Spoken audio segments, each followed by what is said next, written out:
Você sabe que muitas pessoas passam por perdas, especialmente a morte, que é uma perda que a gente não se acostuma. É uma perda com a qual nós nunca saberemos lidar.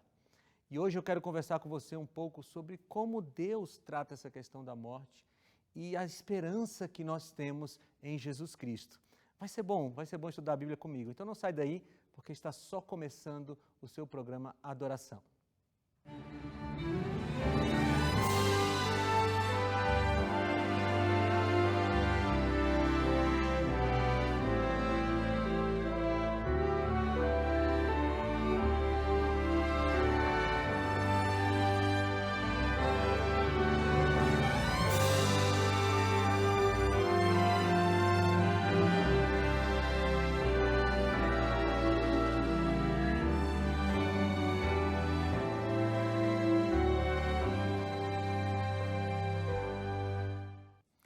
Olá amigos, tudo bem? Aqui é o pastor Felipe e eu estou aqui para estudar a Bíblia com você. Mas antes da gente começar o nosso estudo da Bíblia de hoje, eu quero te dar uma ferramenta para que você possa estudar a Bíblia na sua casa.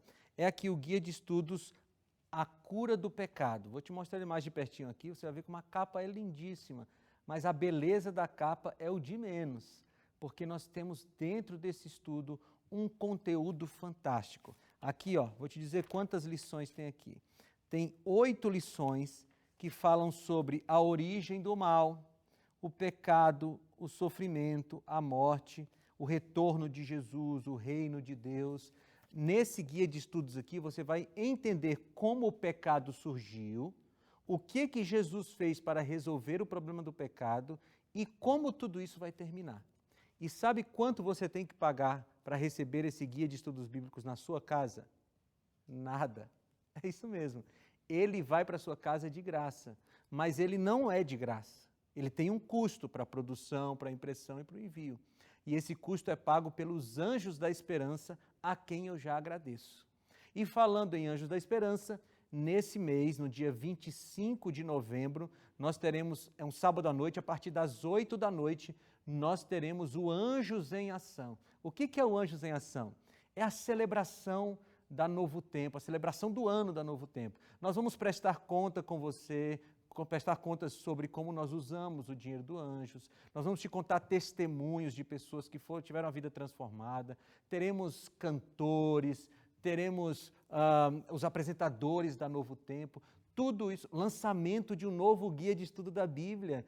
Nós teremos um novo guia de estudo da Bíblia lançado. Eu não vou te contar agora, eu já sei qual é, mas eu não vou te contar, mas no dia 25 de novembro nós teremos o último guia de estudo da Bíblia lançado esse ano aqui na Novo Tempo. Então coloca aí na sua agenda, 25 de novembro, às 8 da noite, você tem que estar ligadinho, ou na TV Novo Tempo, ou no YouTube, ou no NT Play, que a gente tem um encontro marcado, tá bom?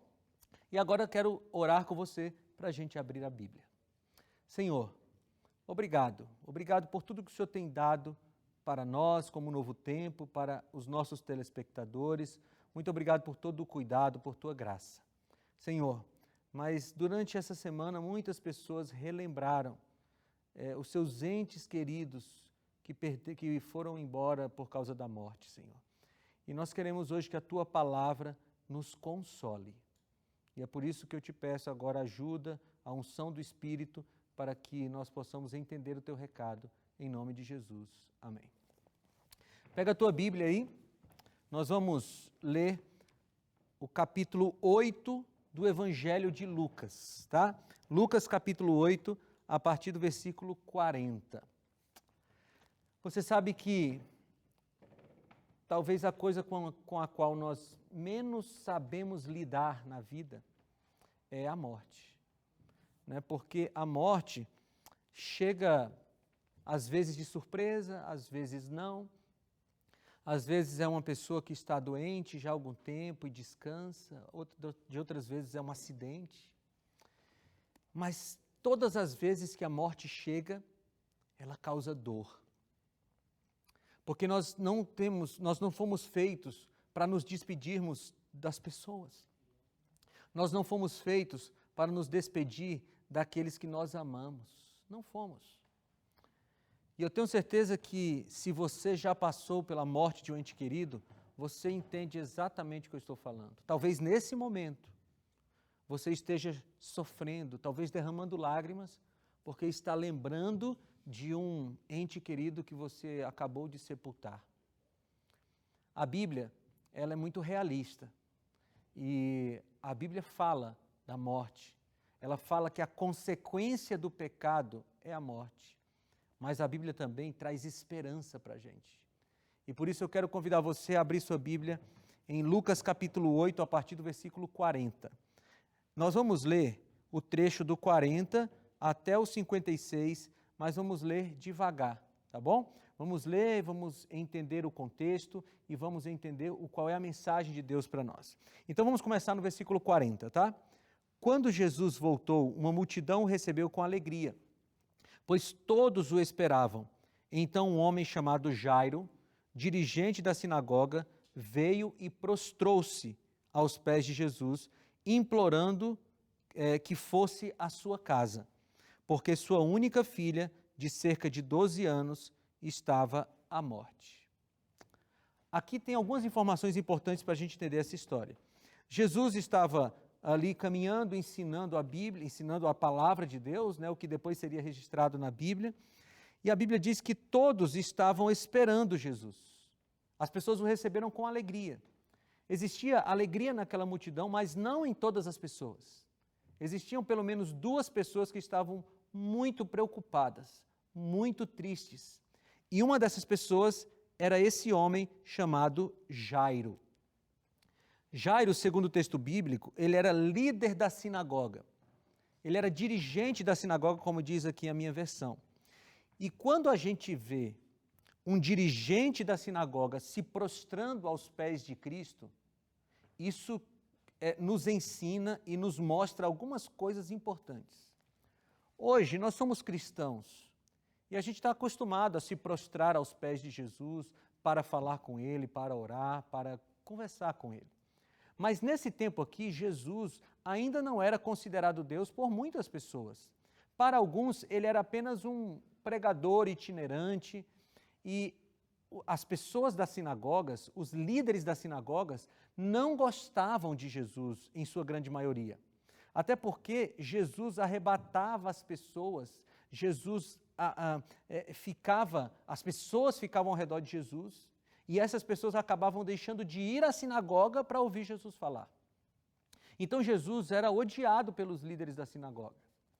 Aí você vê um líder da sinagoga, chamado Jairo, se prostrando aos pés de Jesus. Aquele homem deveria estar num desespero tremendo, porque ele esqueceu toda a questão social, ele esqueceu todo o contexto profissional dele, ele esqueceu qualquer tipo de crítica que ele poderia receber para se prostrar aos pés de Jesus, porque ele estava passando por uma situação muito difícil. O que Jairo estava passando?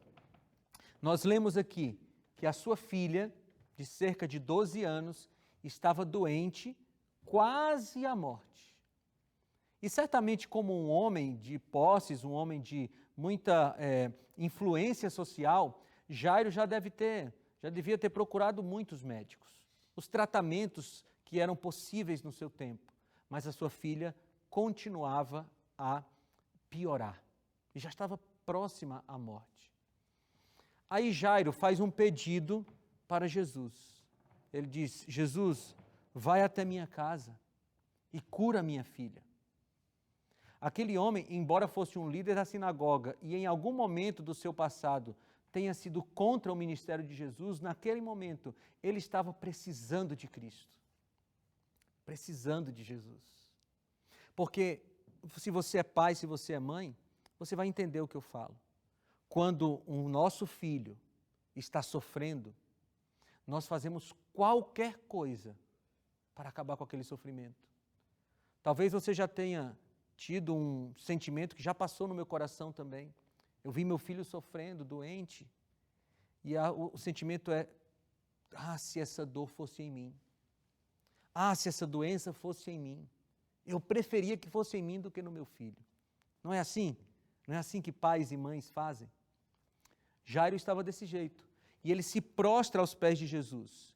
E Jesus, a Bíblia diz, começa a ir em direção à casa de Jairo. Se você olhar o final do versículo 42, diz assim: estando Jesus a caminho, a multidão o comprimia. Aqui tem uma coisa importante. Eu falei para você no começo que Jairo fazia parte de um grupo social e religioso que era contra Jesus. E nesse momento, se fosse um Jesus meramente humano, se fosse um pecador, talvez ele teria dito: você não era contra mim e agora está precisando da minha ajuda? Se vira. Mas Jesus não faz isso. Quando ele vê um pai aflito, colocando toda a sua confiança nele, ele simplesmente começa a caminhar em direção à casa de Jairo. Só que a Bíblia diz que a multidão o comprimia, né? Tinha muita gente ao redor de Jesus, era difícil de andar. E nesse contexto entra uma outra história dentro da história de Jairo com Jesus. E eu quero ler com você, versículo 43. E estava ali certa mulher que havia 12 anos vinha sofrendo de hemorragia e gastara tudo o que tinha com médicos, mas ninguém pudera curá-la. Ela chegou por trás dele, tocou a borda do seu manto e imediatamente cessou a hemorragia. Quem me tocou? Ou quem tocou em mim? Perguntou Jesus. Como todos negassem, Pedro disse: Mestre, a multidão se aglomera e te comprime. Mas ele disse: alguém tocou em mim, eu sei que de mim saiu poder. Jesus estava caminhando para a casa de Jairo, a multidão estava ao redor dele, as pessoas comprimiam Jesus. A palavra aqui dá a ideia mesmo de que Jesus estava apertado no meio da multidão. E nessa caminhada lenta de Jesus, ele para e faz uma pergunta aparentemente estranha. Ele diz: quem me tocou? As pessoas ficaram em silêncio porque aquela pergunta não fazia sentido. Como assim quem te tocou, Jesus? A multidão te comprime. O próprio Pedro, não é? O apóstolo, disse assim: Senhor Jesus, a multidão te aperta. Como é que o senhor está perguntando quem me tocou? E a resposta de Jesus explica a sua pergunta. Porque ele diz assim: alguém me tocou, porque eu senti que de mim saiu poder. A palavra poder que foi usada aqui por Jesus é a palavra grega dynamis. Foi escrita na Bíblia como a palavra grega dynamis. E essa palavra é encontrada também lá em Atos capítulo 1, versículo 8. Lembra que Jesus falou: e recebereis poder quando descer sobre vós o Espírito Santo. O poder que caiu sobre Jesus foi o mesmo, ou o poder que saiu de Jesus foi o mesmo poder que caiu sobre os discípulos lá em Atos capítulo 2. É um poder que tem condições de fazer qualquer coisa, de realizar qualquer milagre. E é um poder que só sai de Jesus para pessoas que estão prontas para receber esse poder. Ou pessoas que se colocam numa situação de receber esse poder. Perceba comigo, a multidão comprimia Jesus. A multidão comprimia Jesus, mas o poder de Jesus não tinha saído para nenhuma daquelas pessoas que o comprimiam. O poder de Jesus só saiu para uma mulher, que a Bíblia descreve que estava sofrendo de uma hemorragia havia 12 anos. Olha que coisa bonita na Bíblia, né? A filha de Jairo, não esqueça dela, ela está lá doente ainda, a filha de Jairo tinha cerca de 12 anos. E aquela mulher também sofria da doença havia cerca de 12 anos. E ela tentou tudo, muitos médicos, mas ninguém curava. E ela, como Jairo, se prostrou aos pés de Jesus. Você percebe que nessa história tem duas pessoas prostradas aos pés de Jesus. Um homem rico, importante, bem colocado socialmente, e uma mulher anônima, que sofria há muito tempo daquela doença. E sofria não só fisicamente. Se você olhar em Levítico, você vai ver que aquela doença que aquela mulher tinha fazia dela uma pessoa imunda. Porque em Levítico, nas leis sanitárias, dizia que uma mulher, no período da sua menstruação, ficaria imunda. Ninguém poderia tocar naquela mulher. aquela mulher não poderia tocar em ninguém. A cadeira sobre a qual aquela mulher se sentasse, ninguém mais poderia sentar, porque se tocasse num objeto que ela tocava, ficaria imundo também. Ou seja, havia cerca de 12 anos que aquela mulher não abraçava quem ela amava, aquela mulher não tinha momentos sociais, aquela mulher não tinha condições, a gente não sabe se ela tinha ou não filhos, mas se tivesse, não abraçava seus filhos. Aquela mulher estava isolada, tanto fisicamente, quanto espiritualmente, quanto socialmente. Aquela era uma doença que maltratava muito aquela mulher. E ela foi como última tentativa encontrar Jesus.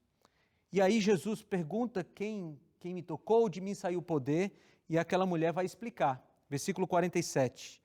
Então a mulher, vendo que não conseguiria passar despercebida, veio tremendo e prostrou-se a seus pés na presença de todo o povo, contou porque tinha tocado nele. E como fora instantaneamente curada. Então lhe disse Jesus: Filha, a tua fé te curou, vá em paz. Filha, a tua fé te salvou, dizem algumas versões, vá em paz.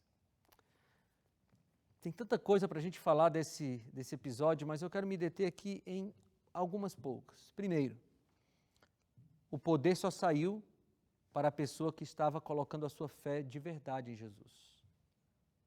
Às vezes a gente está nos movimentos religiosos, na igreja, mas não colocamos a nossa fé de verdade em Jesus. E o que acontece é que a gente não recebe o seu poder. Aquela mulher tocou em Jesus como sua única saída.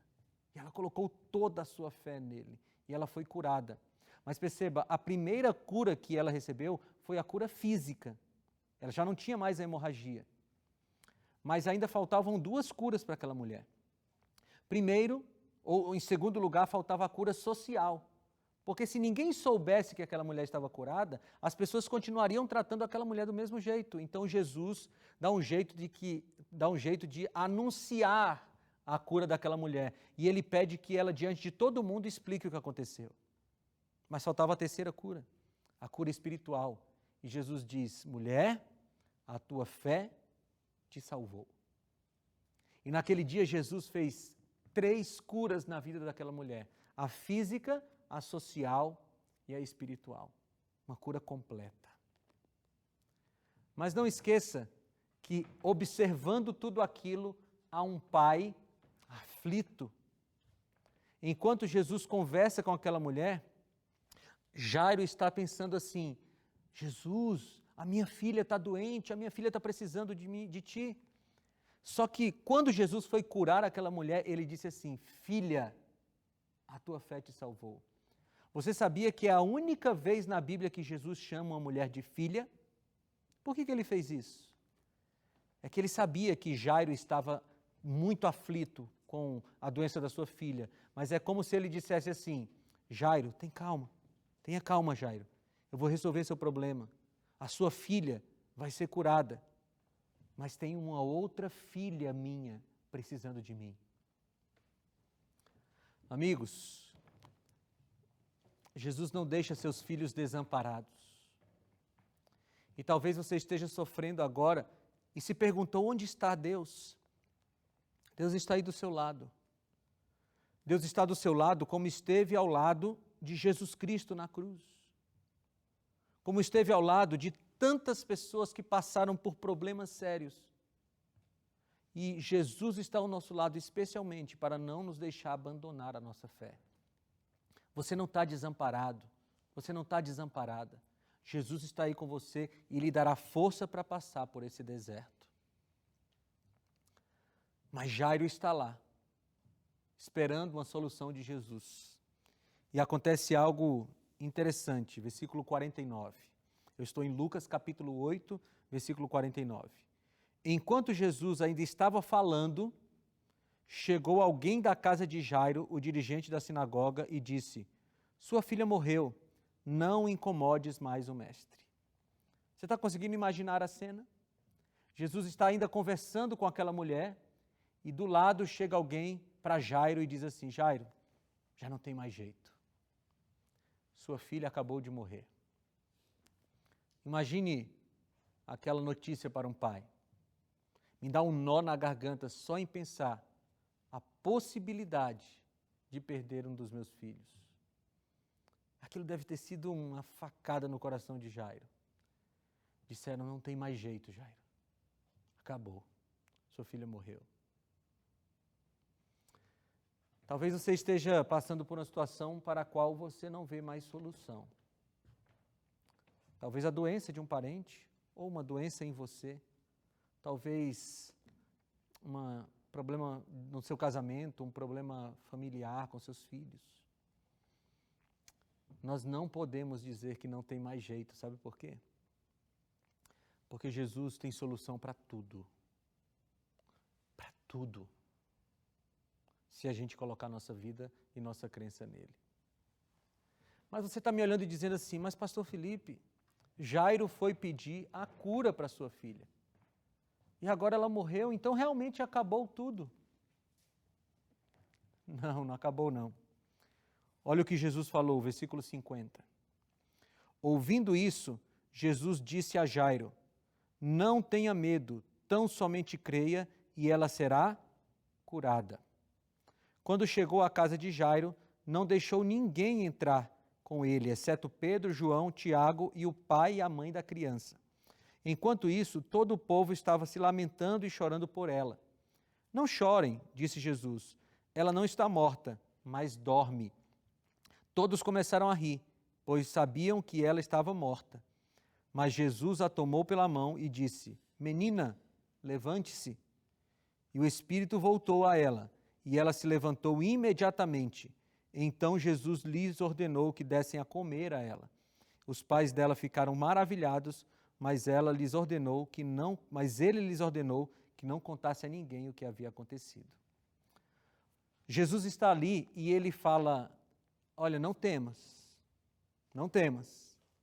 A menina está dormindo. E as pessoas começaram a rir de Jesus, né? Só que essa é a linguagem bíblica para a morte.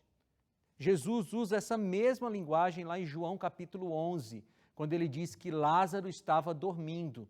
E depois ele afirma, Lázaro morreu. Na Bíblia, a morte é como um sono profundo, onde não há nenhuma consciência. Eu não tenho tempo de te mostrar os textos bíblicos, mas se você for, por exemplo, em Eclesiastes capítulo 9, você vai ver que a Bíblia afirma que os mortos não sabem coisa alguma. Não dá para conversar com os mortos. Não dá para entrar em contato com os mortos. Os mortos estão num sono profundo, em completa inconsciência. Não foram para o céu, não foram para o inferno, estão no pó da terra, dormindo, e o fôlego de vida, que a Bíblia às vezes chama de espírito, o fôlego de vida voltou para Deus. Mas fôlego não se manifesta, fôlego não conversa, fôlego não se comunica. Não existe vida após a morte. Todas as pessoas que morrem estão no pó da terra, esperando a sentença final na volta de Jesus. Aquela menina estava morta. E Jesus chega na casa, as pessoas riem de Jesus, e ele deixa entrar apenas alguns discípulos, o pai e a mãe da criança. E ele faz um milagre. Ele pega na mão da menina e diz, menina, se levante. E a menina se levanta, e ele já diz, olha, alimentem. Ela está viva. Ela é de vocês de novo. Jesus curou a menina. E você está me olhando e dizendo assim, não, pastor. Jesus não curou a menina, Jesus ressuscitou a menina, é diferente. Então eu quero que você volte comigo para o versículo 50. Ouvindo isso, Jesus disse a Jairo, não tenha medo, tão somente creia e ela será curada. Quando Jesus disse isso, aquela menina já estava morta. Mas Jesus chama a ressurreição de cura. Isso para mim é muito bonito. Isso para mim é muito significativo. Porque Jesus, aquele que é a ressurreição e a vida, ele chama a ressurreição de cura. E por que eu estou dando ênfase nisso? Porque talvez eu esteja falando com alguém que está chateado com Deus, chateada com Deus, porque Deus não curou o seu parente, Deus não curou a sua filha, Deus não curou o seu filho, Deus não curou sua mãe. E você está chateada com Deus, dizendo assim, Senhor, por que o Senhor não curou a pessoa que eu pedi?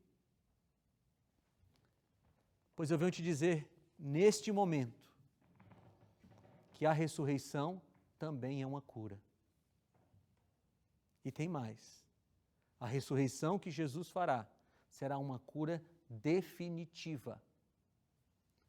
Amigos, essas duas histórias que nós estudamos hoje nos ensinam que, às vezes, Deus cura imediatamente, como foi com a mulher com fluxo de sangue.